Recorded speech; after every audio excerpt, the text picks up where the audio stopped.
سامنے آپ کے ایک ویڈیو آئی ہے، ایک فلم آئی ہے، سامنے سے بے پردہ سی عورت جا رہی ہے بناؤ سنگار کے ساتھ، اور آپ کا دل چاہ رہا ہے، ہماری ماں بہن بیٹی اس کے سامنے سے کوئی نوجوان گزرتا اس کو دیکھنے کو جی چاہ رہا ہے، کہا لعلکم تتقون، روزہ یہ ہے کہ اس پر کنٹرول کرو، جیسا روٹی کا لقمہ منہ کے قریب لے جانا پسند نہیں کرتے اس طرح آنکھ پر بھی کنٹرول کرو، مت دیکھو اس کو، روزہ یہ ہے۔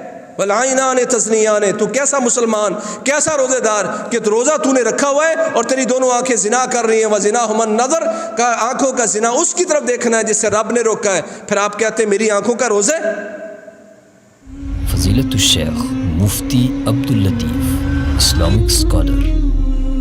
قال اللہ عز وجل فی کتابہ العزیز فمن كان يرجو لقاء ربه فليعمل عملا صالحا ولا يشرك بعبادة ربه أحدا۔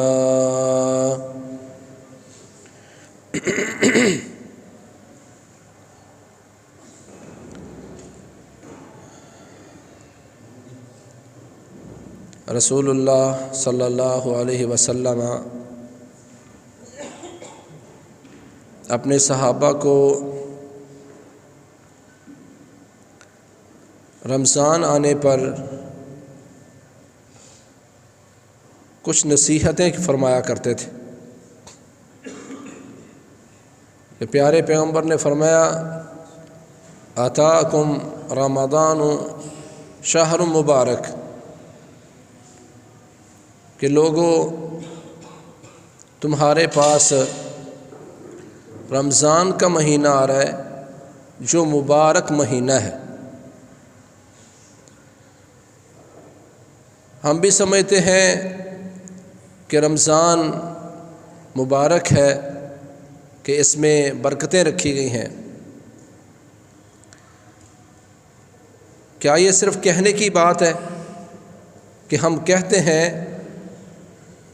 کہ رمضان کا مہینہ مبارک ہے، اس میں برکتیں رکھی گئی ہیں، یہ صرف بات کہتے ہیں یا اس پر ہمارا یقین اور ایمان بھی ہے کہ اس میں برکتیں ہیں جو ہم نے سمیٹنی ہیں؟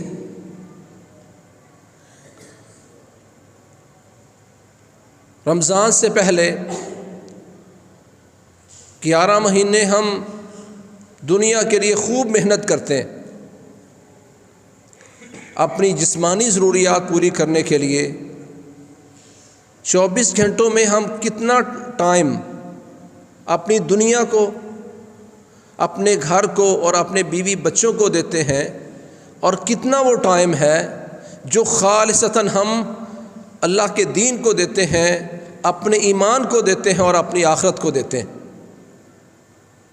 جو سمجھتا ہے اللہ کا شکر ہے کہ میں اہتمام سے نمازیں ادا کرتا ہوں، تلاوت بھی کرتا ہوں، دعا بھی کرتا ہوں، وہ تھوڑا سا ٹائم نکال کے صرف اتنا غور کرے کہ 24 گھنٹوں میں کتنا وقت وہ ہے جو میں اللہ کے دین کے لیے نکالتا ہوں، یا اپنے ایمان کے لیے نکالتا ہوں، یا اپنی جنت کے لیے نکالتا ہوں۔ جب ہم یہ موازنہ کرنا شروع کریں گے تو سونے کا ٹائم اپنی ضرورت کے لیے، کیونکہ ہمارے اسلاف وہ سوتے بھی دین کی ضرورت کے لیے تھے، جیسے حضرت ابو موسیٰ اور حضرت معاذ رضی اللہ عنہما، جن کو پیارے پیغمبر محمد کریم صلی اللہ علیہ وسلم نے یمن کے 2 علاقے دے کے بھیجا تھا، تو جب ایک دوسرے سے اپنے علاقے سے اپنے بھائی کے علاقے کے قریب آتے تو کہتے کہ بھائی کے قریب آیا ہوں تو مل کے جاتا ہوں۔ جب آپس میں ملتے تھے تو ان کے سوالات کیا ہوتے تھے؟ کیا ہماری طرح سوالات ہوتے تھے؟ بھائی حالات کیسے ہیں، ملک کے حالات کیسے ہیں، کاروبار کیسا ہے، بچوں کی پڑھائی کیسی ہے؟ ہر بندہ اپنے رونے اور شکوے کرتا ہے۔ صحابہ کی ترجیحات کچھ اور تھیں، سوالات کیا تھے؟ کیف صلاتک باللیل، کیف تقوم باللیل، کہ بھائی بتاؤ رات کو قیام کیسے کرتے ہو، تہجد کیسے پڑھتے ہو، اور رات کی نماز کیسی ہے تمہاری؟ کیا امت میں اس طرح کے سوالات کرنے والے موجود ہیں؟ بھائی خطبے کی حالت میں بھائی جان اس طرح بیٹھنا جائز نہیں جس طرح بیٹھے ہیں. شکراً. کیف صلاتک باللیل، بتاؤ تہجد کیسے پڑھتے ہو، رات کی نماز کیسی ہے؟ اگر آج ہم بھی ایک دوسرے سے اس طرح کے سوالات شروع کر دیں، بھائی رمضان آ گیا ہے، رمضان سے پہلے رمضان کی تیاری کیا ہے؟ آج 5 رمضان ہے تو قرآن کتنا پڑھ لیا ہے؟ آج 10 رمضان ہے تو تراویح ساری باجماعت ادا کی یا الگ پڑھی تو پوری پڑھی ہے؟ اس طرح کا سوال آپ کسی سے کر نہیں پاتے کیونکہ ترجیحات یہ نہیں ہیں. تو وہ بیان کرتے میں اتنا سوتا ہوں پھر بیدار ہوں. وہاں کیا فرماتے؟ احتسب نومتی کما احتسب قومتی، کہتے جس طرح میں اپنے قیام تہجد کو اللہ کے سامنے سمجھتا ہوں کہ اس کا مجھے اجر ملے گا، اسی طرح میں سونے کو بھی اپنے لیے باعث اجر سمجھتا ہوں. الفاظ کیا ہیں؟ احتسب نومتی، میں اپنی نیند کی بھی سونے کی بھی اللہ سے امید رکھتا ہوں کہ مجھے اجر ملے گا. جس طرح میں اپنے قیام کا اپنے رب سے اجر کا متلاشی ہوں، میں سوتا ہوں تو مجھے سونے کی بھی امید ہے کہ اس پر بھی اجر ہے. وہ سوتے تھے تو اجر کے لیے کہ ابھی سو رہا ہوں فریش ہو کے تہجد پڑھوں گا، سو رہا ہوں فریش ہو کے فجر پڑھوں گا اور سارا دن اللہ کے دین کا کام کروں گا. آج امت اسلامیہ میں کتنے لوگ ہیں جو نیند سے بھی یہ امید رکھتے ہیں کہ ہم سوئیں گے اس پر بھی اجر ہوگا. ترجیحات بدل گئی ہیں. 24 گھنٹوں میں کتنا وقت گزرتا ہے دنیا کے لیے؟ صرف تھوڑا سا ٹائم نکال کر آپ کسی اپنے ایک دن کا شیڈیول لکھیں تو ہم حیران رہ جائیں گے کہ اللہ کے لیے، اللہ کے دین کے لیے، اپنے ایمان کے لیے ہمارے پاس پورے 24 گھنٹوں میں شاید 2 گھنٹے بھی ہم اللہ کو نہیں دے پاتے. 2 گھنٹے بھی آخرت کے لیے نہیں ہیں. اسلام نے منع نہیں کیا کہ آپ دنیا نہ کمائیں، آرام نہ کریں، رشتہ داروں سے نہ ملیں، لیکن دیکھنا یہ ہے پیارے پیغمبر فرماتے ہیں تم میں سے کوئی ایک سمندر میں اپنی انگلی ڈبوئے اور پھر نکال کے دیکھے، فَلْيَنْظُرْ بِمَا يَرْجِعُ، دیکھے کہ اس کی انگلی پر پانی کتنا آیا ہے. کہا جتنا سمندر سے پانی کا قطرہ تمہاری انگلی پر آئے گا، فرمایا جو انگلی پر پانی آیا یہ دنیا ہے اور باقی سارے کا سارا سمندر وہ آخرت ہے. ہم میں سے کسی ایک کو اختیار دیا جائے کہ ایک معمولی سا قطرہ پانی کا لے لو یا سمندر لینا چاہتے ہو، تو ہمارا انتخاب کیا ہوگا کہ ہم کہیں گے ہمیں سمندر چاہیے. پر یہ چاہیے ڈھونڈتے نہیں ہیں کہ آخرت وہ سمندر ہے اور دنیا یہ معمولی سا قطرہ جو سمندر سے انگلی باہر نکالنے پر تمہاری انگلی پر معمولی سا پانی کا قطرہ آیا یہ دنیا ہے. اور اس معمولی قطرے کے لیے ہمارے پاس وقت کتنا ہے اور آخرت کے لیے وقت کتنا ہے. عبداللہ بن مسعود رضی اللہ عنہ فرمایا کرتے تھے ما ندمت علی شیء کندمی علی یوم غربت فیہ شمسہ ونقص فیہ من اجلی ولم یزد فیہ من عملی. ساتھیو میں جتنا اس دن پر پریشان ہوتا ہوں، شرمندہ ہوتا ہوں، جتنی پریشانی اس دن کے گزرنے پر ہوتی ہے کسی چیز پر اتنی پریشانی نہیں ہوتی. میں سوچ رہا ہوتا ہوں میں پتہ نہیں پریشان کیوں ہوں، میرا دماغ کس چیز میں الجھا ہوا ہے. سوچنے پر پتہ چلتا ہے جی وہ وہاں 20 روپے زیادہ دے آیا تھا، 20 روپے وہاں رہ گئے تھے، آج 200 روپے چیز مہنگی ہوگی، میرے ذہن میں یہ ٹینشن چل رہی ہے. کیا فرماتے؟ کہتے قسم اللہ کی کسی دن پر میں اتنا پریشان نہیں ہوتا جتنا اس دن پر پریشان ہوتا ہوں جس دن کا سورج غروب ہوا، زندگی کا ایک دن کم ہو گیا، پر جو اعمال نیک عمل میں نے کل کیے تھے اگر آج اس میں آگے نہیں بڑھ سکا، اضافہ نہیں کر سکا، تو جتنا اس دن پر شرمندہ ہوں کسی چیز پر شرمندہ نہیں ہوتا.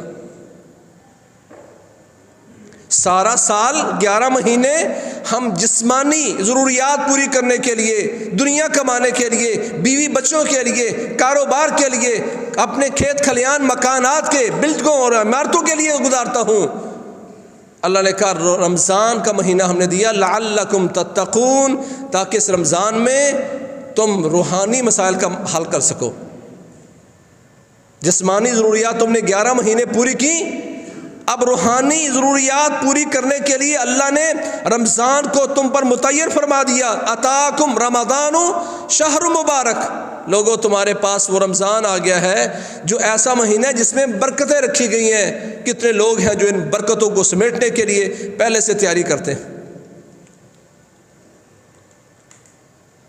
اسی لیے پیارے پیغمبر فرماتے ہیں اذا کان اول لیلۃ من رمضان، جب رمضان کی پہلی رات ہوتی ہے، رمضان کا آغاز ہوتا ہے، گویا کہ رمضان شروع ہوتے ہی ان برکتوں کا نزول ہوتا ہے۔ اذا کان اول لیلۃ من رمضان صفدت الشیاطین، صفدت الشیاطین کا رمضان کی پہلی رات آتی ہے تو اللہ تعالیٰ اپنے بندوں کو روحانی طور پر مضبوط کرنے کے لیے اس روح پر، اس نفس پر حملہ کرنے والے شیاطین، ان کو زنجیروں میں جکڑنے کا حکم دیتے ہیں۔ سو شیاطین جکڑ دیے جاتے ہیں۔ اللہ تعالیٰ نے اپنے بندوں کو روحانیت دینے کے لیے، ان کی روح کو مضبوط کرنے کے لیے، نفس کا علاج کرنے کے لیے، تقوی کے حصول کے لیے، اس نفس پر، روح پر حملہ کرنے والا شیطان، اللہ نے پہلا احسان یہ کیا کہ ان کو جکڑ دیا گیا۔ بے بسی ہے شیاطین کی کہ وہ اللہ تعالیٰ کے بندوں کو گمراہ نہیں کر پاتے۔ اس پر ایک نقطہ ہے جو عرض کرنا مناسب سمجھتا ہوں۔ کہتے ہیں زنجیروں میں جکڑا ہوا بندہ وہ بھاگ دوڑ نہیں سکتا لیکن ہل جل سکتا ہے، ہل جل سکتا ہے، بھاگ نہیں سکتا، اپنی رینج سے باہر نہیں جا سکتا۔ زنجیریں ایک حد تک بندے کو محدود کرتی ہیں، تو اس کا مطلب یہ نہیں کہ شیاطین بالکل اس طرح ہو جاتے ہیں کہ کچھ لوگ وہ ہوتے ہیں جن پر پہلے بھی ان کے حملے ہوتے ہیں اور بعد میں بھی وہ کرتے رہتے ہیں، لیکن جو لوگ اطاعت والے ہیں ان جکڑے ہوئے شیاطین کی رینج سے وہ باہر ہوتے ہیں۔ شیاطین ان کو جکڑ نہیں پاتے، ان پر حملہ نہیں کر پاتے، ان میں وسوسے پیدا نہیں کر پاتے۔ اس لیے آپ دیکھتے ہیں کہ رمضان شروع ہوتا ہے تو بہت سارے لوگ مسجدوں میں آ جاتے ہیں، روزے رکھتے ہیں۔ اس مہینے میں ان کی کیفیت باقی مہینے سے مختلف ہو جاتی ہے۔ شیطان کے حملے ان پر بھی تھے، پر رمضان میں وہ حملے کمزور ہو گئے۔ اللہ نے اپنے بندوں پر احسان کیا، شیاطین کو جکڑ دیا۔ وفتحت ابواب الجنہ، جنت کے دروازے کھول دیے جاتے ہیں۔ فلم یغلق منہا باب، جنت کے 8 دروازے ہیں، 8 کے 8 اللہ نے کھلوا دیے ہیں۔ جنت کے 8 دروازے کھلے ہیں۔ فلم یغلق منہا باب، ان میں کوئی دروازہ بند نہیں ہے۔ گویا یہ اشارہ ہے اس طرف کہ اللہ کے بندے 8 دروازے کھلے ہیں، کوئی رکاوٹ نہیں ہے، تو کیوں نہیں دوڑ لگاتا جنت کے دروازوں کی طرف؟ جنت میں جانے کے لیے کوئی رکاوٹ نہیں ہے، سو تو تڑپ کیوں نہیں رکھتا؟ جنت کے بڑھتا کیوں نہیں ہے؟ تو یہاں جنت کے دروازے کھول دیے گئے ہیں۔ اور اس میں ایک بات اور ایڈ کرنا چاہتا ہوں، اگر رمضان اور غیر رمضان میں بھی ہم اپنی زندگی کا معمول بنا لیں کہ ہم وہ دعا کریں کہ جس دعا کرنے سے اللہ کی جنت بھی آپ کے لیے دعائیں کرنا شروع کر دے۔ چھوٹی بات نہیں ہے کہ ایسا مسلمان جو اللہ سے دعا کرے تو اس دعا کی وجہ سے جنت اس بندے کے لیے دعا کرنا شروع کر دے۔ اللہ کے نبی فرماتے ہیں من سأل الجنت ثلاثا، من سأل اللہ الجنت ثلاثا قالت الجنہ اللہم ادخلہ الجنہ، فرمایا جو بندہ اللہ تعالیٰ سے 3 مرتبہ جنت کا سوال کرتا ہے، یا اللہ مجھے جنت دے دے، یا اللہ مجھے جنت الفردوس دے دے، اللہم انی اسألک جنت الفردوس، یہ بندہ اللہ سے جنت کی 3 مرتبہ دعا کرتا ہے یقین کے ساتھ، اللہ کے نبی فرماتے ہیں قالت الجنہ اللہم ادخل الجنہ، تو جنت بھی اس بندے کے لیے دعائیں کرنا شروع کر دیتی ہے، یا اللہ یہ تیرا بندہ جنت کا مطالبہ کر رہا ہے تو اس بندے کو جنت کا دخول نصیب فرما دے، اس کو جنت عطا کر دے، یا اللہ میں چاہتی ہوں کہ یہ بندہ اس جنت مجھ میں آ جائے، یا اللہ میں چاہتی ہوں کہ مجھے تو اس کی قسمت میں کر دے۔ جنت بھی اس بندے کے لیے دعائیں کرتی ہیں جنت کی۔ اللہ نے اپنے بندوں کے لیے اس مہینے کو بابرکت بنایا، 8 دروازے کھلے، فلم یغلق منها باب، ایک دروازہ بھی ایسا نہیں ہو جو بند ہو۔ صرف ہے کوئی ایسا بندہ جس کو اس بات کا یقین ہو کہ 8 دروازے کھلے، کوئی رکاوٹ نہیں ہے، سو میں محنت کر کے 8 دروازے ان کا مالک بننے کی کوشش کروں۔ حضرت ابو بکر نے پوچھا تھا یا رسول اللہ، جو بندہ اس کو جنت کا داخلہ چاہیے اس کو کیا ضرورت ہے کہ وہ 8 دروازوں سے اندر جائے، کہ 8 دروازوں سے اس کو آواز لگائی جائے گی؟ فرمایا ابو بکر مجھے امید ہے کہ آپ ان لوگوں میں سے ہوں گے جن کو جنت کے 8 دروازوں سے آواز لگائی جائے گی۔ ہر جگہ کھڑے ہو کر اللہ کے فرشتے کہیں گے اس دروازے سے آؤ، اس دروازے سے آؤ۔ یہاں مسلمان کے لیے 8 دروازے کھول دیے گئے، ہے کوئی ایسا جو اپنے آپ کو ایسا بنا لے کہ جنت کے 8 دروازوں پر اس کو صدا لگائی جائے؟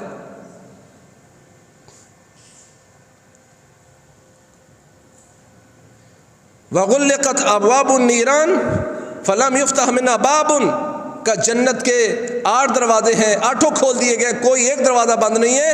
اور جہنم کے سارے دروازے، 7 دروازے جہنم کے 7 دروازے بند کر دیے گئے ہیں۔ فلم یفتح منها باب، ایک دروازہ بھی ایسا نہیں ہے جو کھلا ہو۔ گویا اللہ کے نبی بتا رہے دنیا کے لوگوں، اللہ نے تو دروازے بند کر دیے، اب تم کیسے لوگ ہو کہ ان دروازوں کو توڑ کر، ان دروازوں کو کھول کر زبردستی جہنم میں جانا چاہتے ہو؟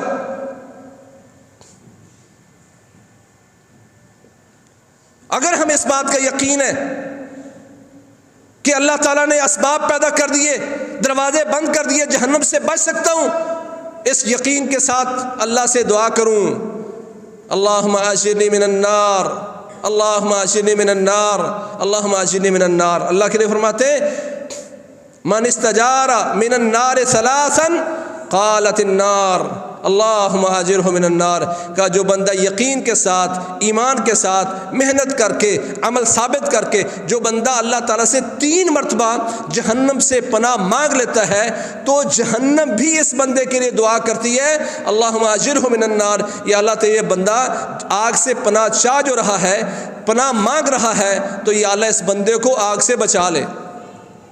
جہنم کی آگ بھی اللہ سے دعا کرتی ہے کہ یا اللہ اس بندے کو مجھ سے بچا لے، جہنم کا داخلہ اس کو نہیں ملنا چاہیے۔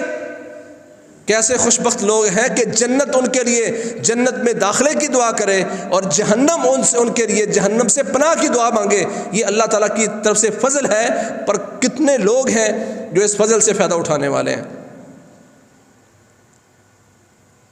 کہ جہنم کے سارے دروازے بند کر دیے گئے۔ رسول اللہ صلی اللہ علیہ وسلم شاہ فرماتے ہیں میرے پاس خواب میں 2 فرشتے آئے، وہ مجھے ایک بڑے دشوار پہاڑ پر چڑھانے لگے۔ جو ہم پہاڑ پر چڑھ رہے تھے آوازیں آ رہی تھیں، چیخوں کی آوازیں تھیں، بڑی خوفناک آوازیں تھیں۔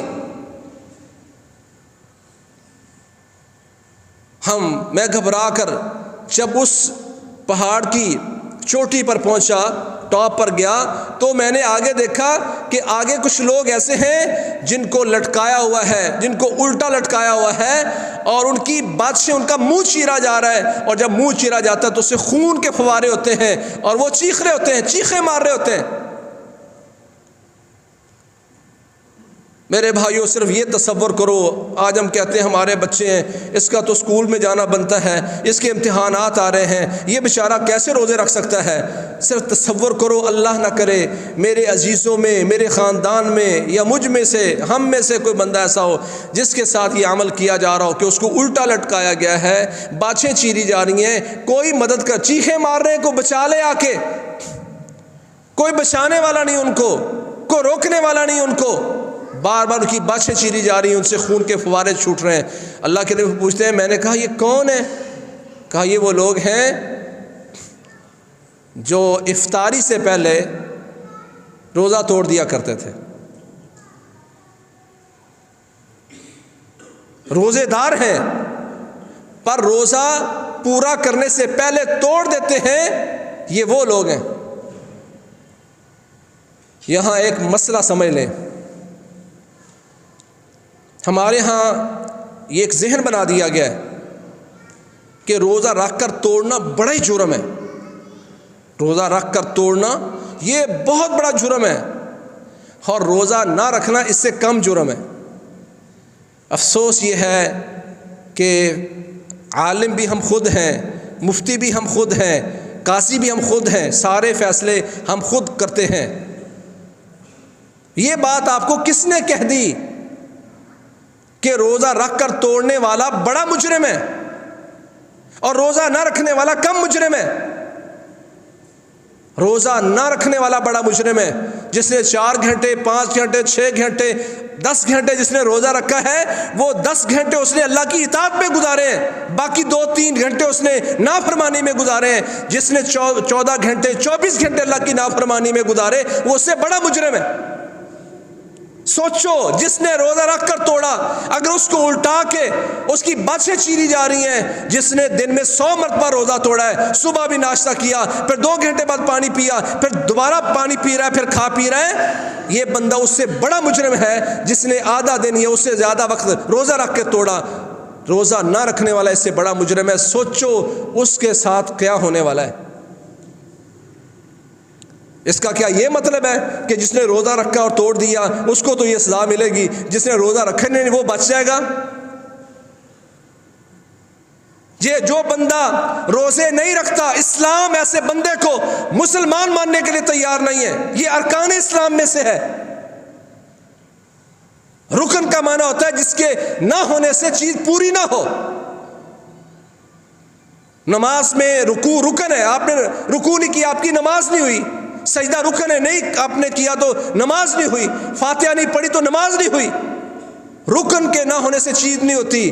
اب آپ کے پاس روزہ نہیں ہے اور آپ کہتے ہیں میں مسلمان ہوں، آپ اپنے خانے میں مذہب اسلام اسلام اسلام لکھاتے رہیں۔ اسلام ایسے بندے کو کبھی بھی مسلمان نہیں مانتا جو روزے نہیں رکھتا۔ اگر وہ اس کی فرضیت کا قائل نہیں ہے تو وہ مرتد ہے، فرضیت کا قائل نہیں ہے تو مرتد ہے۔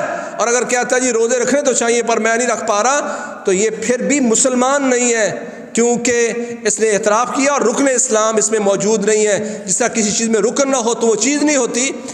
رکوع اور سجدہ نہیں ہے تو نماز نہیں ہے، روزہ نہیں ہے تو یہ مسلمان نہیں ہے۔ اپنے گھروں میں تلاش کیجیے گا میرے بھائیوں، ساتھیوں، بزرگوں، کہ آپ کے گھر میں، آپ کے بیٹے بیٹیوں میں، آپ کی بہو اور دوسرے خاندان میں کتنے لوگ ہیں جن کو اسلام مسلمان مان رہا ہے۔ چھوٹا عمل ہے۔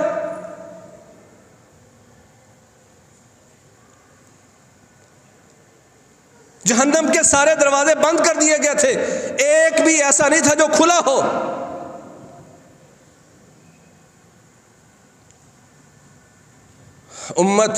اس امت کی عمر بھی کم ہے، اور عمر کم ہے تو یقیناً عمل بھی کم ہے۔ اسلام نے پھر اس مسلمان کو ایسا عظیم بنا دیا، فرمایا اس رمضان میں فیہ لیلۃ خیر من الف شہر، اس میں ایک ایسی رات ہے جو 1000 مہینے سے افضل ہے۔ فمن حرمها فقد حرم، جو بندہ اس رات سے محروم ہو گیا، جو اس رات لیلۃ القدر سے فائدہ نہ اٹھا سکا، اس میں عبادت نہ کر سکا، تو وہ محروم ہے، بد نصیب ہے۔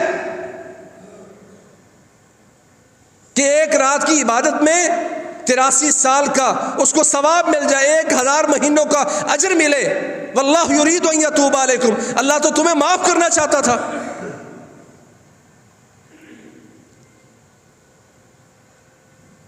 کتنے لوگ ہیں جو اس رمضان کو اس اعتبار سے مبارک سمجھ رہے ہیں؟ بھائیو، رمضان ایک تربیتی کورس ہے، تربیتی ورکشاپ ہے، جس کے ذریعے اللہ تعالیٰ اپنے بندوں کو تقویٰ دینا چاہتا ہے، لعلکم تتقون۔ اسی طرح اس رمضان سے پہلے اپنا ایک ذہن بنائیے۔ جس طرح روزہ رکھنے والا بندہ، اس کے ذہن میں ایک بڑا خوف ہے کہ روزہ رکھ لیا ہے شدید پیاس ہے، بھوک بڑی لگی ہوئی ہے، بے ہوش ہو رہا ہے اور سمجھتا ہے کہ جی روزہ بس 2 گھنٹے رہ گئے انشاءاللہ، وہ لوگ کو کہیں تجھے 5 لاکھ روپے دیتے ہیں، 10 لاکھ روپے دیتے ہیں، اس روزہ توڑ دو، ایمان والا کہتا کبھی بھی نہیں توڑوں گا، برداشت کرتا، کیوں؟ سمجھتا ہے کہ کھانے پینے سے روزہ ٹوٹ جائے گا۔ یہاں دوسرا نقطہ بھی آپ کے ذہن میں ہونا چاہیے، تو کیا صرف کھانے پینے سے روزہ ٹوٹتا ہے؟ آپ جھوٹ بول رہے ہیں، آپ غیبت کر رہے ہیں، آپ بہتان لگا رہے ہیں، آپ چغلیاں کر رہے ہیں، اس سے روزے پر کوئی فرق نہیں ہے۔ لعلکم تتقون کا معنی یہ ہے کہ دل چاہ رہا ہے آپ کا کھانے کو، جان چاہ رہی ہے آپ کی پینے کے بغیر۔ لعلکم تتقون کا معنی ہے کہ تقوی آپ پہ اتنا آ گیا کہ آپ کہتے ہیں نہیں پیوں گا، نہیں کھاؤں گا۔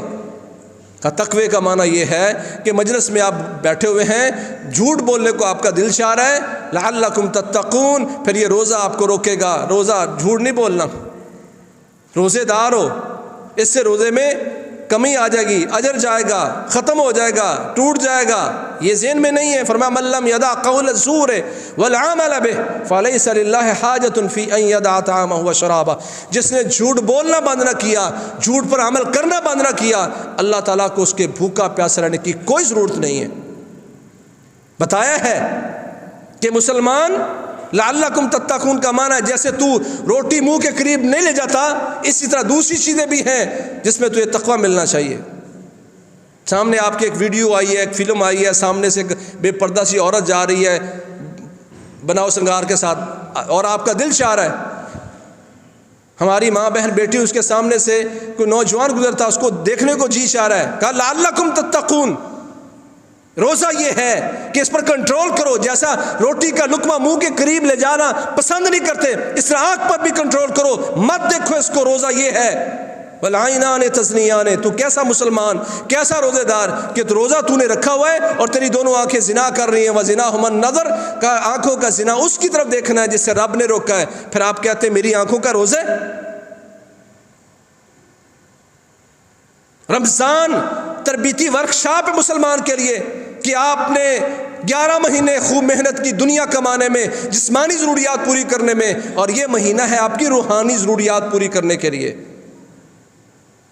اسی لیے جب پہلی رات ہے تو کہا یا باغی الخیر اقبل و یا باغی الشر اقصر، پہلی رات ہوتی ہے، اللہ کی طرف سے فرشتہ آوازیں لگا رہا ہے، او نیکی کرنے والے، او نیکی کرنے والے۔ اگر آپ نیکی کرنے والے ہیں تو پھر آپ کو یقین ہونا چاہیے، اللہ کے نبی فرماتے ہیں فرشتہ آوازیں لگاتا ہے، ہم نے تو کبھی آواز نہیں سنی، پر اس نبی نے جو نبوت سے وحی کے ذریعے بولتے ہیں، اس نے ہمیں ایک بات بتائی، اور ایمان والا اس بات کا یقین رکھتا ہے کہ اللہ کے نبی نے فرمایا رمضان کی پہلی رات سے فرشتہ آواز لگاتا ہے یا باغی الخیر، یا باغی الخیر۔ ہم ایمان و یقین کے ساتھ سمجھتے ہیں فرشتہ ہمیں آواز لگاتا ہے، اور نیکی کرنے والے اقبل، کیا اس بات کا یقین ہے؟ فرشتہ آوازیں لگا رہا ہے، نیکی کرنے والے اقبل، توجہ کر، متوجہ ہو جا کہ میں اس کی آواز کو دل و ایمان کے ساتھ، یقین کے ساتھ سنوں اور متوجہ ہو جاؤں۔ وَيَا بَاغِيَ الشَّرِّ اقصر، او گناہ کرنے والے اقصر، ایک روایت میں کہتا امسک، رک جا، تو نے سارا سال 11 مہینے گناہ کیے، اقصر، اب تو رک جا، اب تو ٹل جا۔ کیوں؟ وَلِلَّهِ اُتَقَاءُ مِنَ النَّارِ، میں آوازیں اس لیے لگا رہا ہوں کہ اللہ نے اپنے ذمے لے لیا ہے کہ بے شمار وہ لوگ جو جہنمی بن چکے تھے، اللہ ان کو جہنم سے آزاد کر کے جنت کا داخلہ نصیب فرمانے والا ہے۔ وَذَلِكَ فِي كُلِّ لَيْلَةٍ، اور ایسا ہر رات ہوتا ہے۔ یہ جو تقسیم کر دی ہے، پہلا عشرہ رحمت کا ہے، دوسرا مغفرت ہے، تیسرا عتق من النار ہے، بالکل روایت ثابت نہیں ہے، یہ روایت ضعیف ہے۔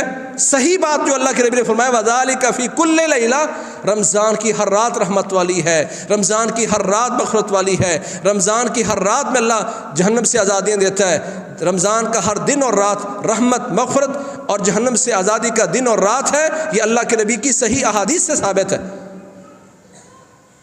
صرف میں دیکھوں کہ کیا میں نے اپنے آپ کو ایسا بنا لیا ہے کہ رمضان گزرے تو مجھے یقین ہو کہ اللہ نے مجھے جہنم سے آزاد کر دیا۔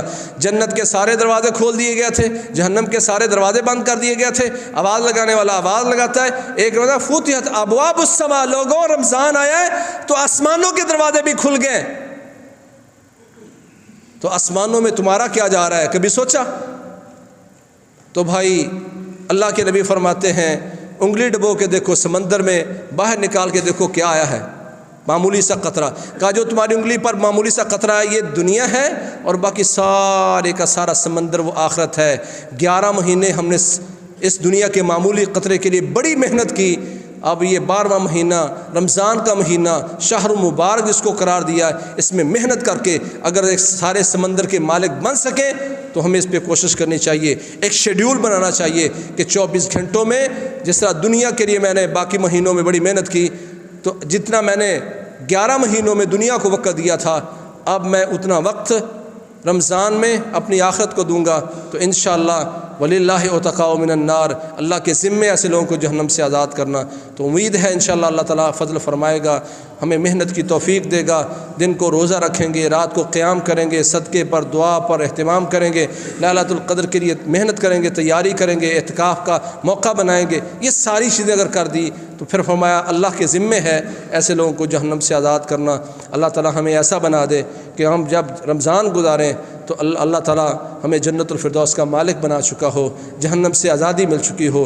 اللہ ہمیں، ہماری اولادوں کو، اہل و عیال کو اور سارے مسلمانوں کو نیک اور صالح بننے کی توفیق دے، جب تک زندہ رہیں اسلامی زندگی بسر کریں، موت آئے تو شہادت کی موت آئے۔ فاقول قولی ھذا واستغفر لی ولکم سبحانک اللہم۔ خیر کی بات آگے شیئر کیجیے اور اپنے لیے صدقہ جاریہ بنائیے۔